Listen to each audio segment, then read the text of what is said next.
is Mr. Applewhite speaking. There is nothing wrong with your device. Join me here on Psycho Money DC. A delightfully dreadful consternation of horror content.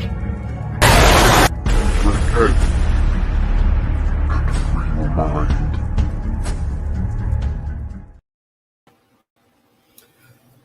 What's up, everybody? It's Monday. I am Doomsday. Welcome to History 101. Tonight's episode, I am going to let you know that there is a big warning because I'm going to be talking about a very, very big topic that happened back in the 80s. So, let's get started with this. So, the following video contains explicit language which may be offensive to some viewers and or inappropriate for children. The content within this video is intended for mature audiences only. Matamoros, officially known as Hiroshima Matamoros, a city in the northern Mexican state of Tamaulipas. It's located on the southern bank of the Rio Grande, directly across from the border from Brownsville, Texas, in the United States. Matamoros is the second largest city in the state of Tamaulipas. As of 2016, Matamoros has a population of 520,367.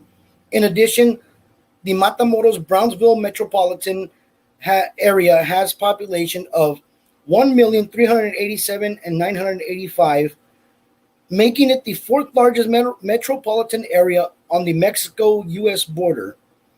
Matamoros is the 39th largest city in Mexico and anchors the second largest metropolitan area in Tamaulipas. So let's say hi to people here. Hi a little bit. Ronald Harrison, hello. But there's also a story to this Mexican town in the 1980s, during which was the Satanic Panic era. Spring break on South Padre Island was very popular, and many college students flocked from around to celebrate. Don Black, yo, what's up? Natalie, hello. A satanic cult led by a man and his disciples caused a big panic for folks and spring breakers here in the Rio Grande Valley. Here's the story of Narcosatanist and the murder of Mark Kilroy. So we start off with the first Narcosatanist, which is the leader of the whole show. Hey, what's going on, Otis? This is the leader of the whole show, Adolfo Jesus Constanzo. Adolfo de Jesus Constanzo, born November 1st, 1962, and died May 6, 1989. Was a serial killer and a cult leader in Mexico. His nickname was the Godfather of Matamoros, or El Padrino. Constanzo was born in Miami, Florida. His mother, Delia Aurora Gonzalez del Valle, was a widowed Cuban immigrant. She gave birth to him when she was 15 years old and would only eventually have 3 children in total, each with a different father.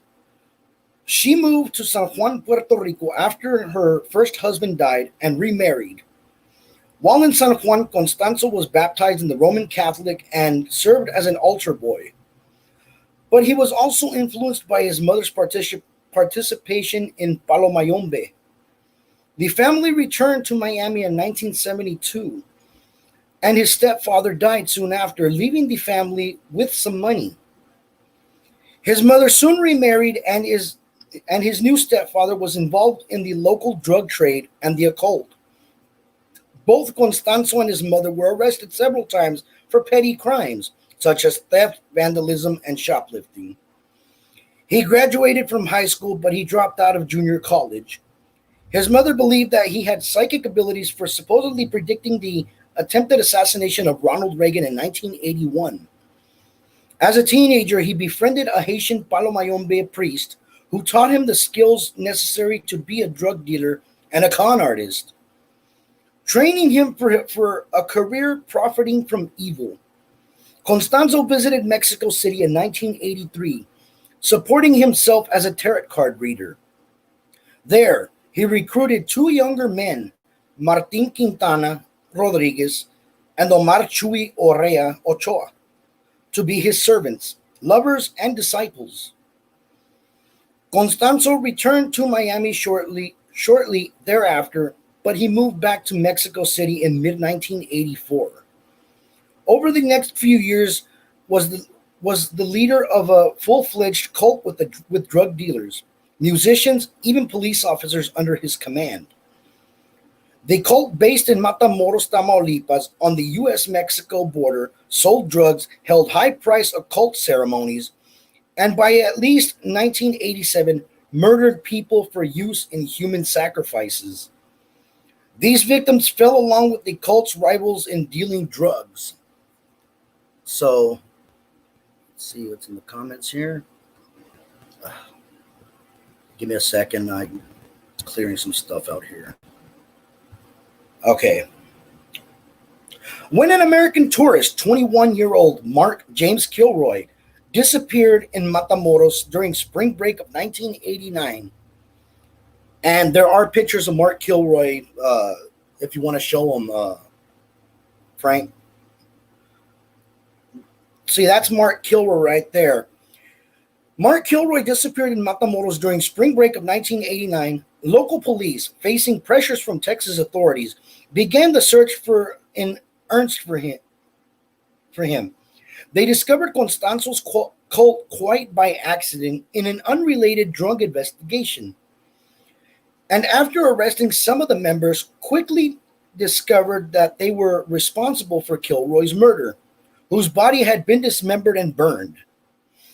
More and more of the cult's members were arrested until on May 6th, they had cornered Constanzo and four of his followers, two of whom which his male lovers, in a dilapidated Mexico City apartment.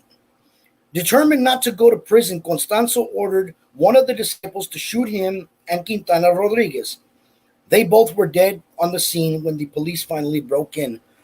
So he ordered one of his disciples. Some people say it was the person he was involved with, Sara Aldrete or Sara Aldrete, but that's not known yet. One of Constanzo's most trusted leaders within his cult, Sara Maria Aldrete, was arrested not long after his death.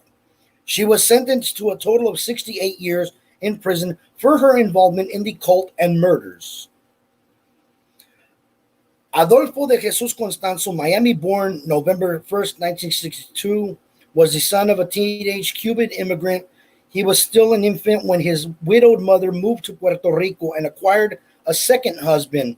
There, Adolfo was baptized, we know, by the Catholic Church and was an altar boy. He was 10 years old when the family moved back to Miami, and his stepfather died years later. Adolfo and his mother was financially well off. By the time neighbors in Little Havana began to notice something odd about Aurora Constanzo and her son, some said the woman was a witch, and those who angered her were likely discovered to discover headless goats or chickens on their doorsteps in the morning. Adolfo's mother had introduced him to Santeria cult around the age of 9, with side trips from Puerto Rico to Haiti for instructions in voodoo. But there were still more secrets to be learned, and in 1976 he was apprenticed to a practitioner of Palo Mayombe. His occult godfather was already rich from working the local drug dealers, and imparted with a philosophy that would follow Adolfo to his grave. Let the non-believers kill themselves with drugs.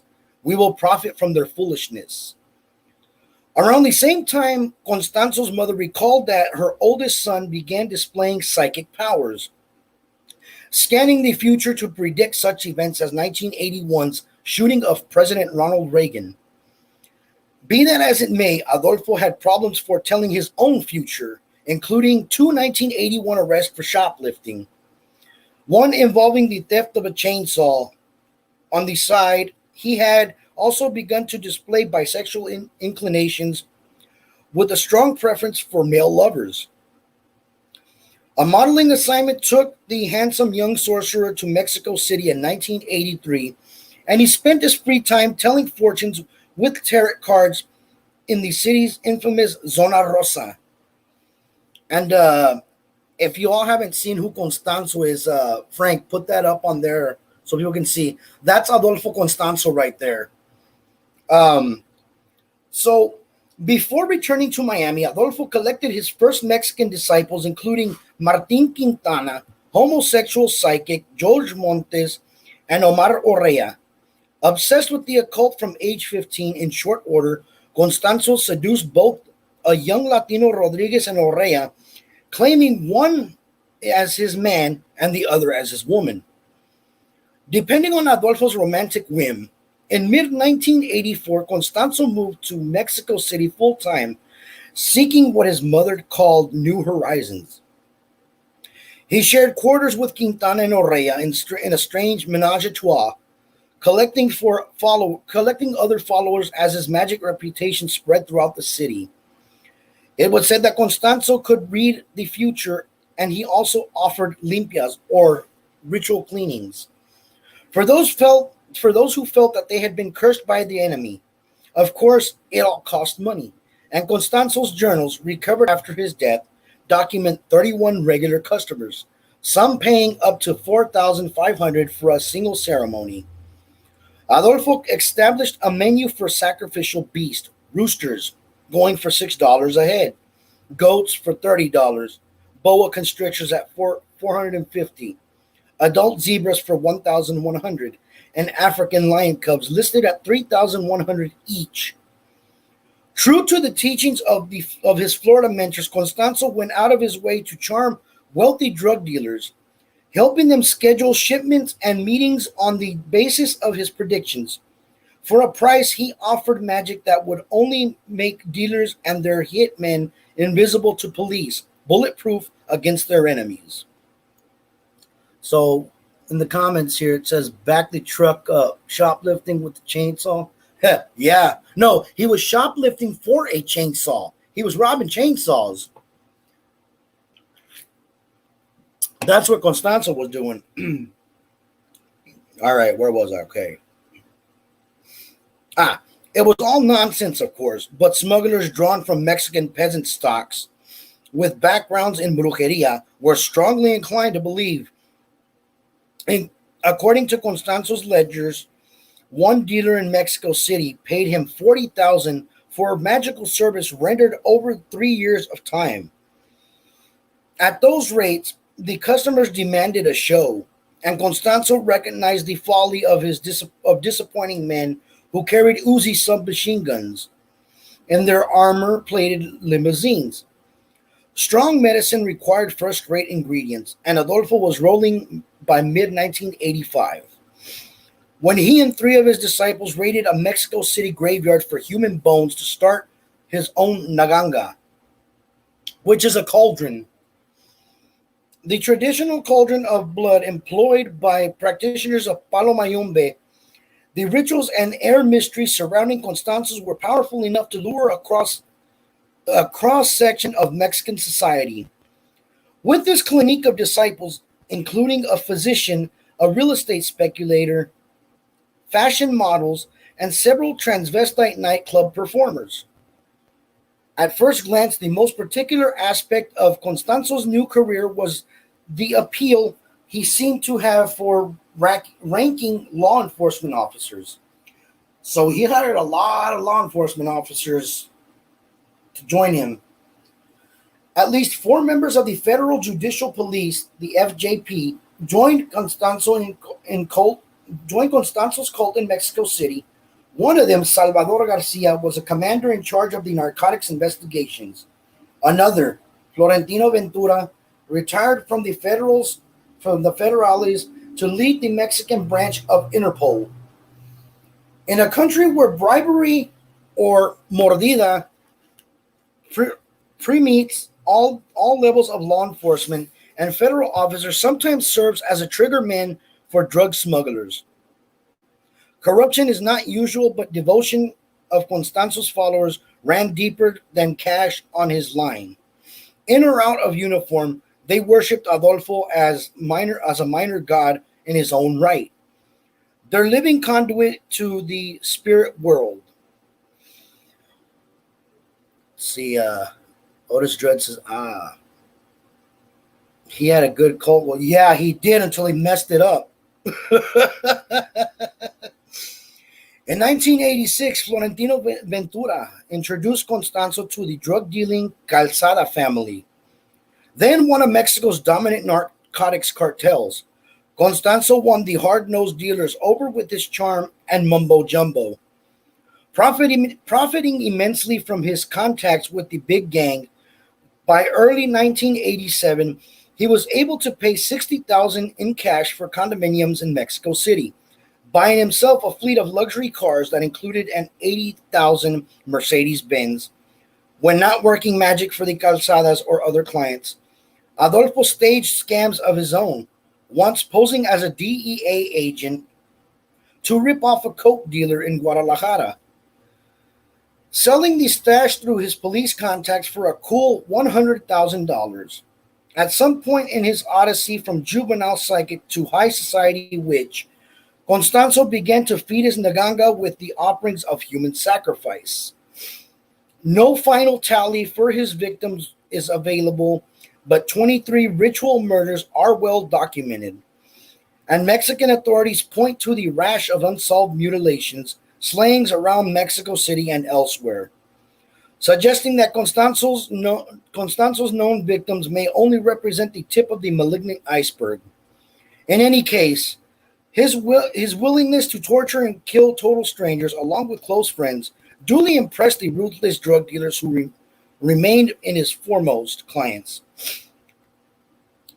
In the course of a year's association, Constanzo came to believe that his magical powers alone were responsible for the Calzadas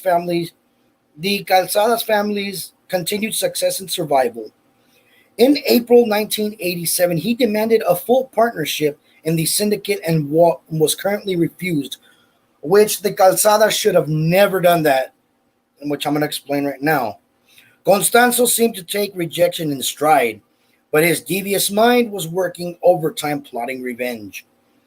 On April 30th, Guillermo Calzada and 6 members of his household vanished under mysterious circumstances. They were reported missing on May 1st. Police noting melted candles and other evidences of strange religious ceremony at the Calzada's office. 6 more days elapsed before officers began fishing mutilated remains from the Zumpango River. 7 corpses were recovered in the course of a week, all bearing marks of sadistic torture: fingers, toes, and ears removed, hearts and organs excised, parts of the spine ripped from one body to others missing their brains. The vanished parts, as it turned out, had gone to feed Constanzo's cauldron of blood, or the Nanganga. Building up his strength for greater conquest yet to come, in July 1987, Salvador Garcia introduced Constanzo to another drug-running family. And you see, that's all the evidence right there. And Don Black says, dang, a cult of dreads, demigod only requires bacon and llama. Yeah, so anyways, we're getting into this. He was introduced to Elio and Ovidio Hernandez, which are the Hernandez family. And them too, they're a side of a bunch of murderers also. At the end of the month in Matamoros, Constanzo had also met 22-year-old Sara Aldrete, a Mexican national with a resident alien status in the United States, where she attended college in Brownsville. Brownsville is not too far from where I live. I live maybe about a good 20 miles, 30 miles away from Brownsville. And let me tell you, you go to Brownsville, it's freaking shady as hell there. But anyways, back to where I was. She attended college in Brownsville, Texas. Adolfo charmed Sara with his line of patter, nothing with arc significance that her birthday is September 6th and was the same as his mother. So Constanzo tried wooing her by saying, "Oh, I know your birthday is September the 6th, blah, blah, blah." That's Sara Aldrete. And, well, he just wooed her by, knowing the basics. So Sara was dating a Brownsville drug smuggler by the name of Gilberto Sosa at the time, but she soon wound up in Constanzo's bed. See, they did actually sleep together. Adolfo scuttling the old relationship with the anonymous call to Sosa, revealing that about Sara's infidelity. With nowhere else to turn, Sara plunged full tilt into Constanzo's world, emerging as La Madrina, godmother or head witch of his cult, adding her own twist to torture of sacrificial victims. Constanzo's rituals became more elaborate and sadistic after he moved his headquarters to a plot of desert called Rancho Santa Elena. And Liz says, if someone came up to me and was like, "Hey, I know your birthday," I would probably go all, "That's my that's my purse. I don't know you." Well, have you seen the movie? Are you talking about El Padrino or something? I don't recall watching that. I really don't. But I heard it was good. I heard it was super fucking scary. Constanzo's rituals became more elaborate and sadistic after he moved to headquarters. Okay, we read about Santa Elena.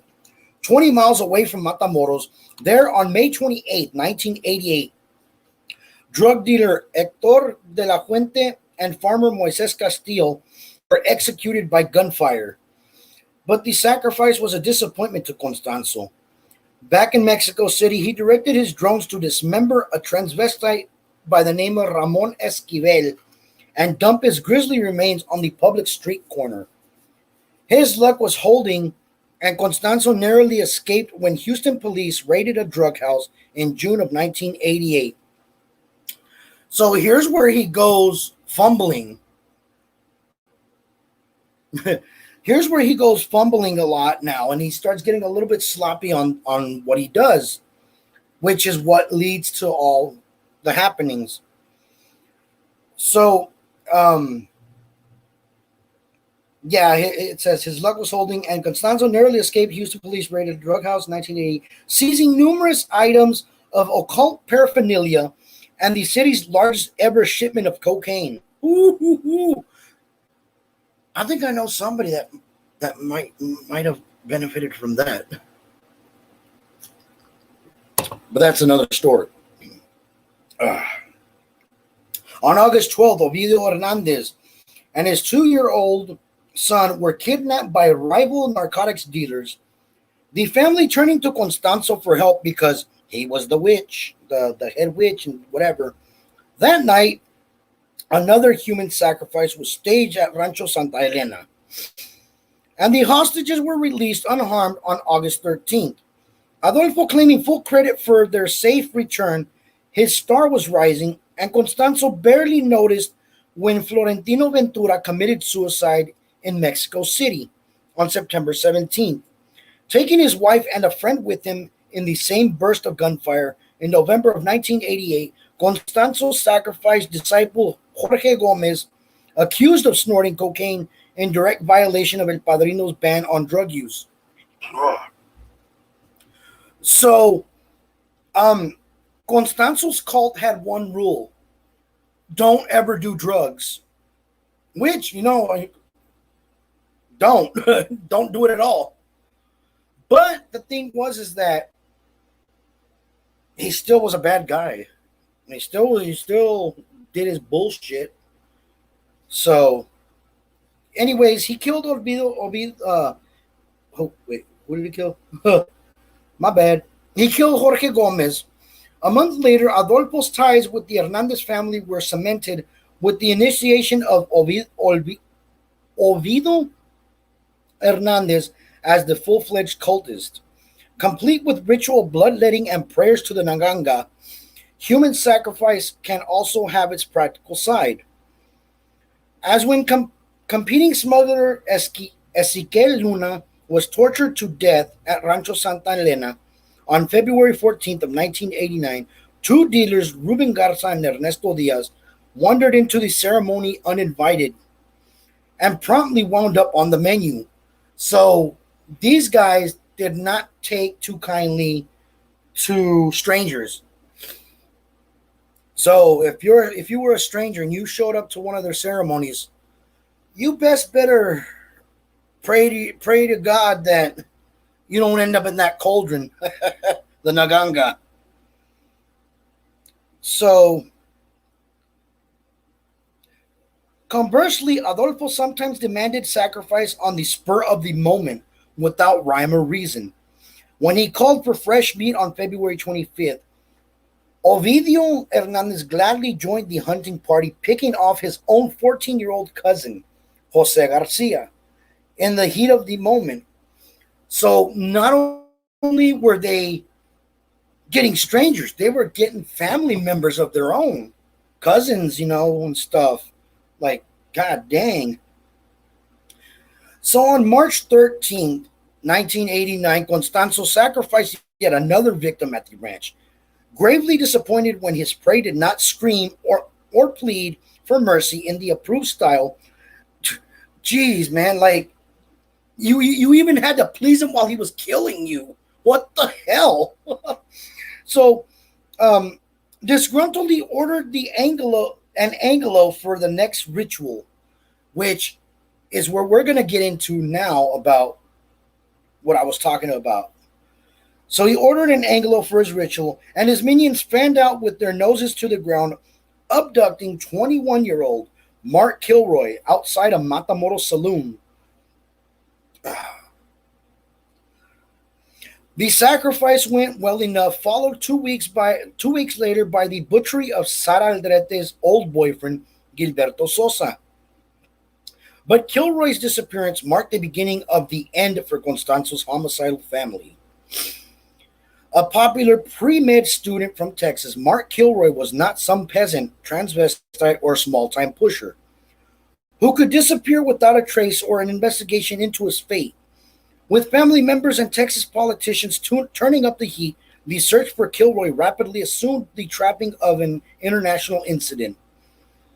But it would be Constanzo's own disciples who destroyed him in the end. By late March 1989, Mexican authorities were busy with one of their periodic anti-drug campaigns, erecting roadblocks on a whim and sweeping the border districts for unwary smugglers.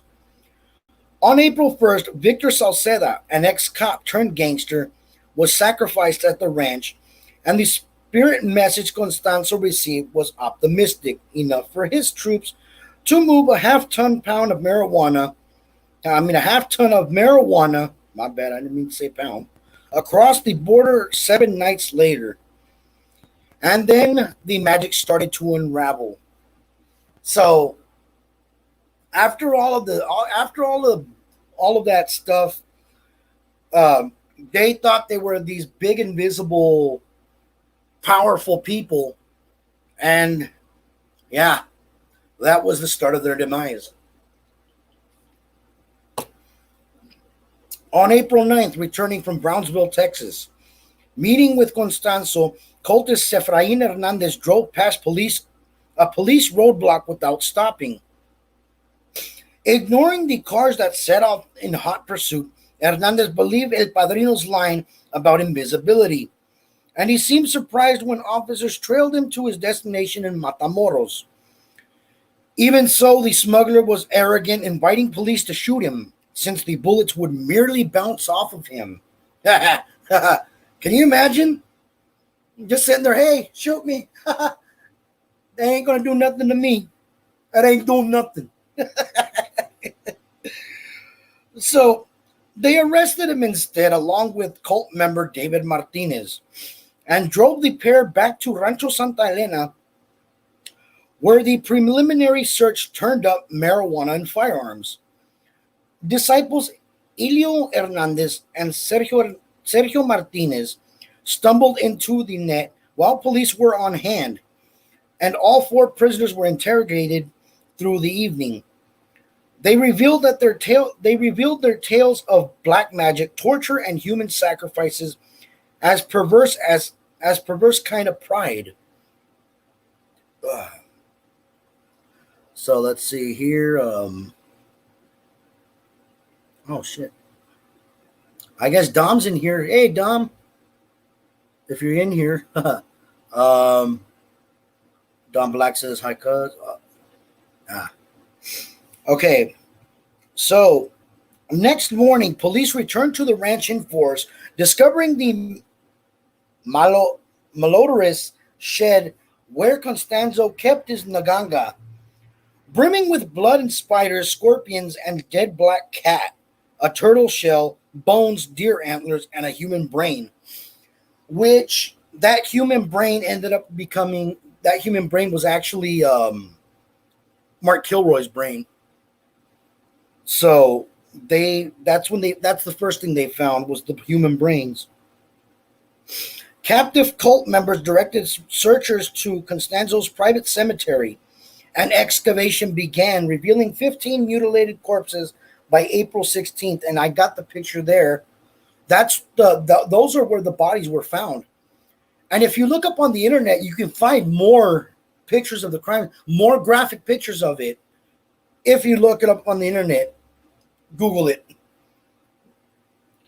So, in addition to Mark Kilroy and other victims already named, the body count included 2 renegade federal narcotics officers, Joaquin Manzo and Miguel Garcia, along with 3 men who were never identified. The hunt for Constanzo was on, and police raided his luxury home in Astizapan, outside of Mexico City on April 17th, discovering stockpiles of gay pornography. Damn. And a hidden ritual chamber. The discoveries at Rancho Santa Elena made international headlines, and sightings of Constanzo were reported as far away as Chicago. So he was moving from place to place. This guy knew he was already done for. So, yeah, remember he was Iron Man, y'all. So he already knew his days were numbered. So might as well just go on the run. So, where was I here? Okay. But in fact, he had already returned to Mexico City, hiding out in a small apartment with Sara Aldrete and 3 other disciples. On May 2nd, to save herself, Sara tossed a note out of the window. It read, "Please call the judicial police and tell them that in this building are those that they are seeking. Give them the address, 4th floor. Tell them that the woman is being held hostage. I beg for this because what I want most is to talk, or they're going to kill the girl." So a part of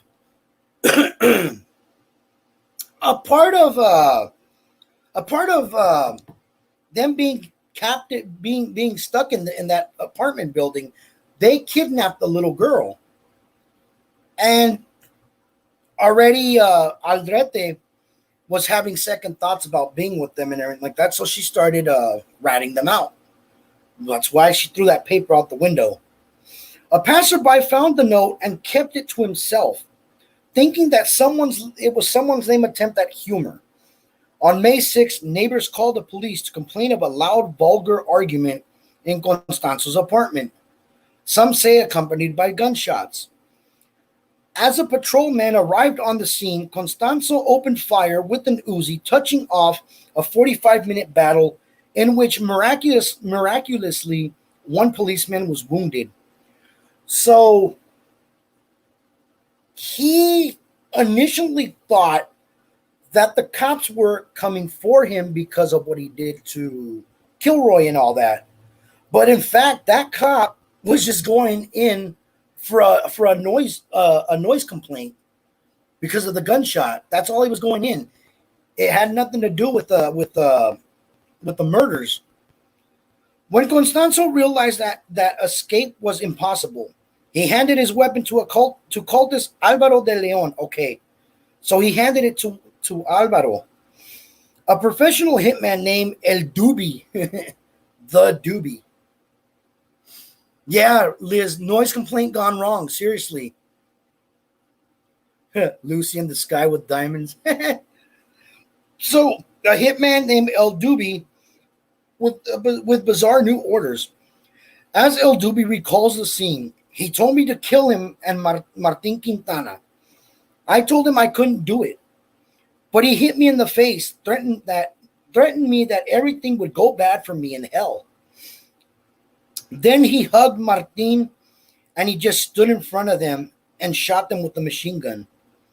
Constanzo and Quintana were dead when police stormed the apartment, arresting El Dubi and Sara Aldrete in the aftermath of the raid. 14 cultists were indicted on various charges, including multiple murder, weapons and narcotics violations, conspiracy, and obstruction of justice. In August 1990, El Dubi was convicted of killing Constanzo and Quintana, drawing a 30-year prison term. Cultist Juan Fragosa and Jorge Montes were both convicted in the Ramon Esquivel murder and sentenced to 35 years each. Omar Orrea, convicted in the same case, died of AIDS before he could be sentenced. Sara Aldrete was acquitted of Constanzo's murder, but sentenced to a 6-year term on a conviction of criminal association. She was nearing the end of that sentence in 1994 when her long-delayed trial on multiple murder charges bought her another conviction and a 60-year prison term. Police in Mexico are still uncertain of Constanzo's final body count. Some officers trying to clear every ritualistic murder on the books by posthumously blaming Constanzo. On the other hand, in June 1989, Martin Quintana's sister told police that Adolfo's first madrina was still at large. So Sara Aldrete wasn't the first madrina. She wasn't the first witch. There was another one. Okay, where did I leave off of? Okay. First madrina. Practicing her blood magic in Guadalajara and from jail before he died, Omar Orrea said, I don't think that the religion will end with us because it has a lot of people in it. They have found a temple in Monterrey that isn't even related to us, and it will continue. It wasn't me. So these are possible accomplices of Constanzo. Abel Lima, or El Sodomita de Iztapalapa, suspected for kidnapping in the mid-90s. Ruben Estrada, or Patitas Cortas, which means chop feet. Christian Campos, El Panzas, or the stomachs. Emmanuel Romero, El Trompas, or the trumpet. That's what I've known it as, the trumpet. Saúl Sánchez, El Macaco, and Ricardo Peña, El Cepillín. You can look all of those guys up on Google, and you'll find out who they are. But we're gonna go into who Sara Aldrete is now. We just talked about Constanzo. Now we're gonna talk about La Madrina. So Sara Aldrete, born September 6, 1964 in Matamoros, Tamaulipas, Mexico, is a multiple murderer known as La Madrina. She attended high school in Brownsville, Texas, while still living south of the border. And she gained resident alien status so she could attend Texas Southmost College.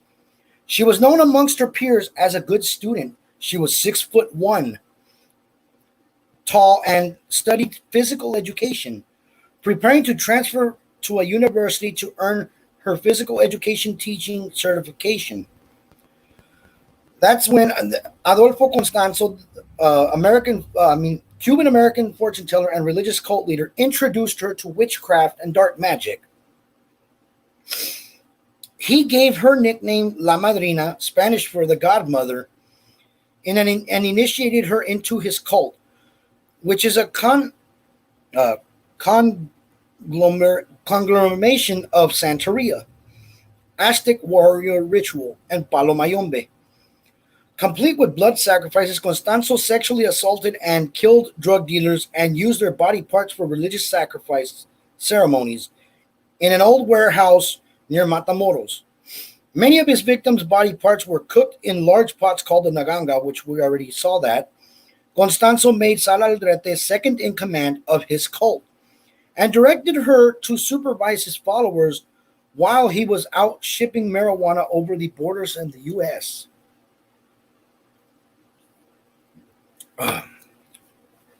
In 1989, killings grew more frequent and gained attention with affluent American tourist Mark Kilroy, a University of Texas student on spring break, was abducted. Constanzo Aldrete and the rest of the cult went on the run when detectives discovered their shrine. They found human hair, brains, teeth, and skulls at the site of the murder.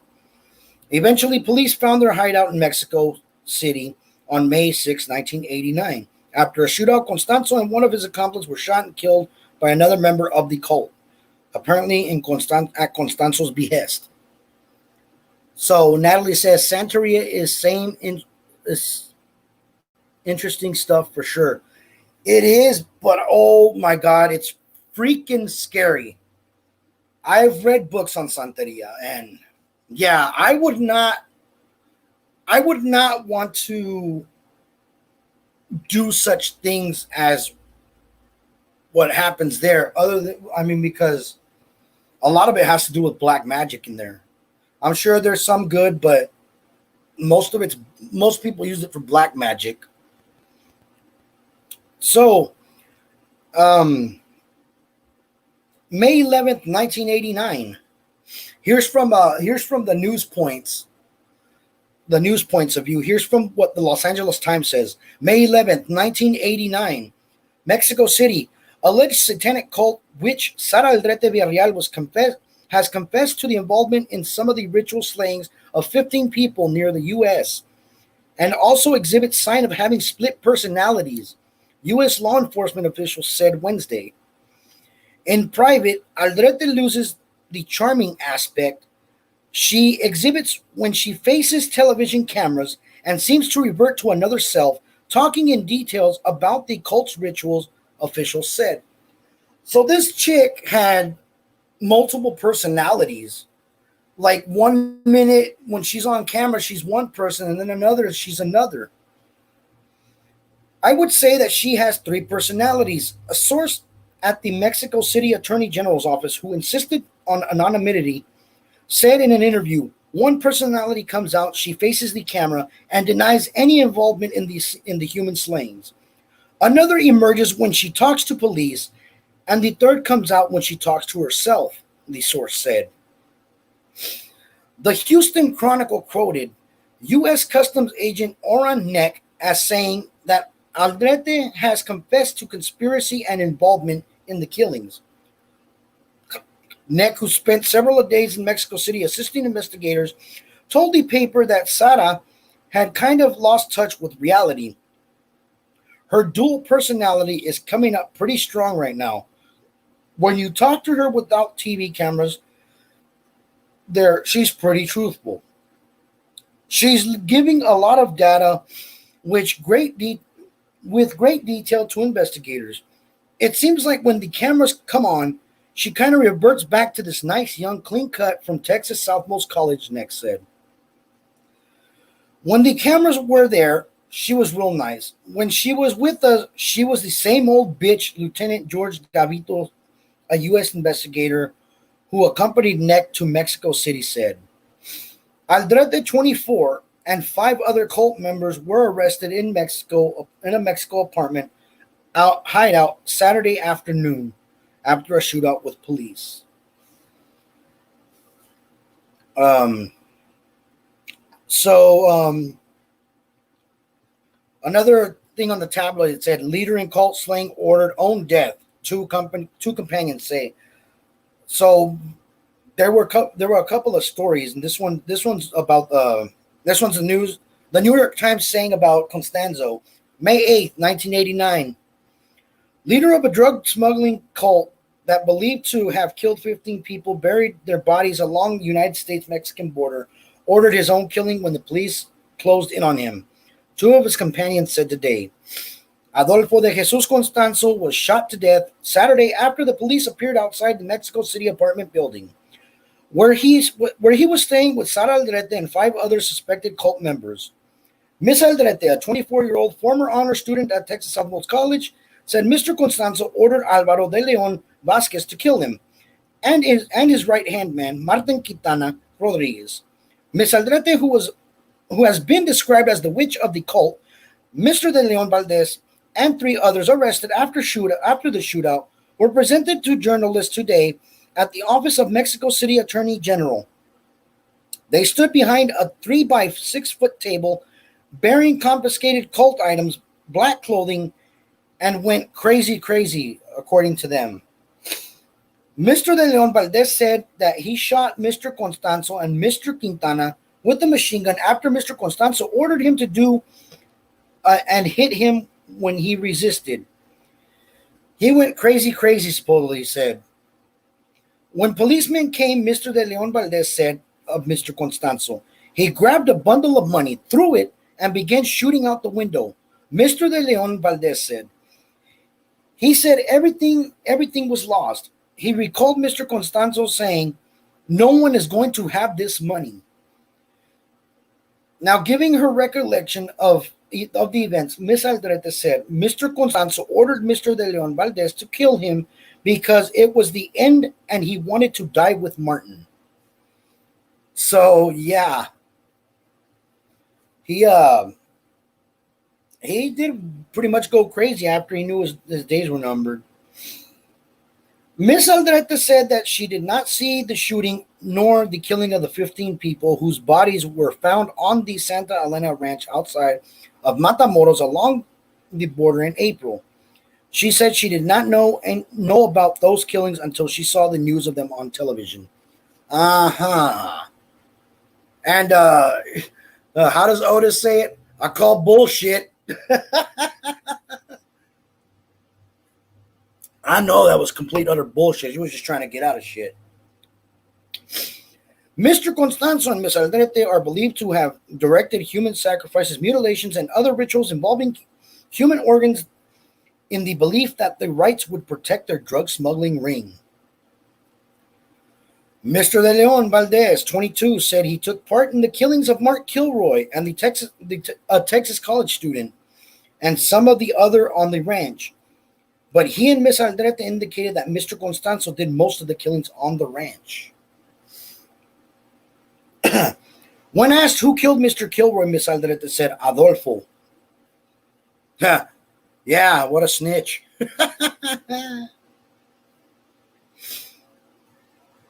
Show prep. Very interesting case, says Otis B. Dreads. Gotta hop off to do some show. Okay. See you later, Otis.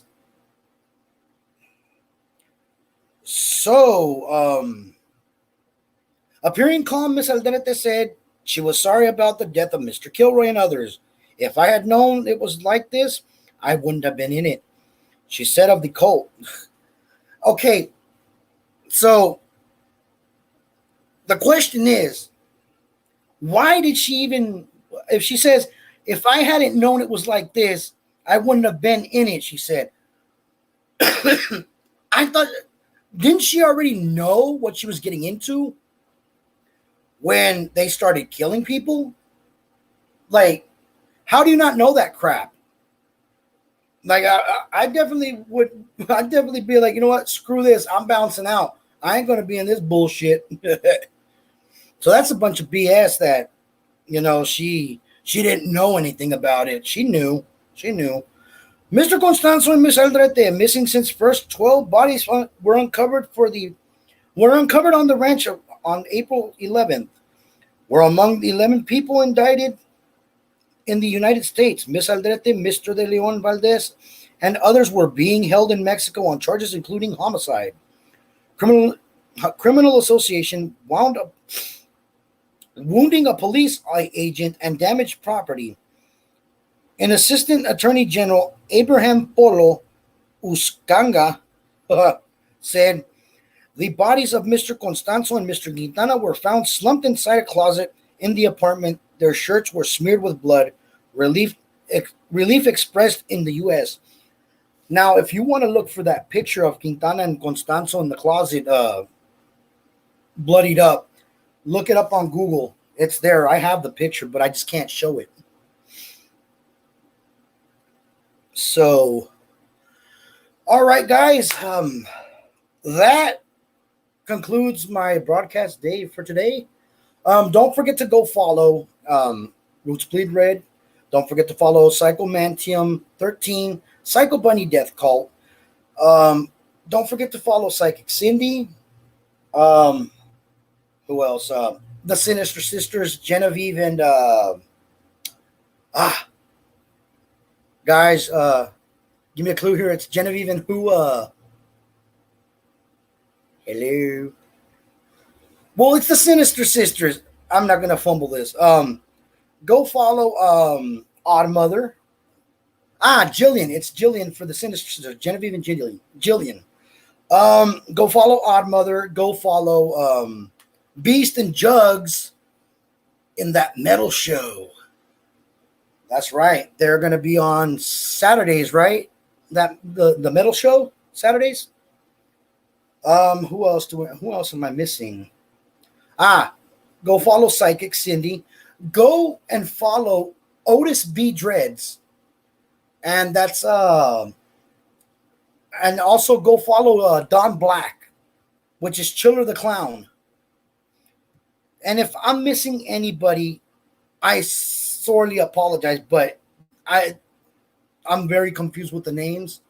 But go follow the collective. And I'll see you later. Peace.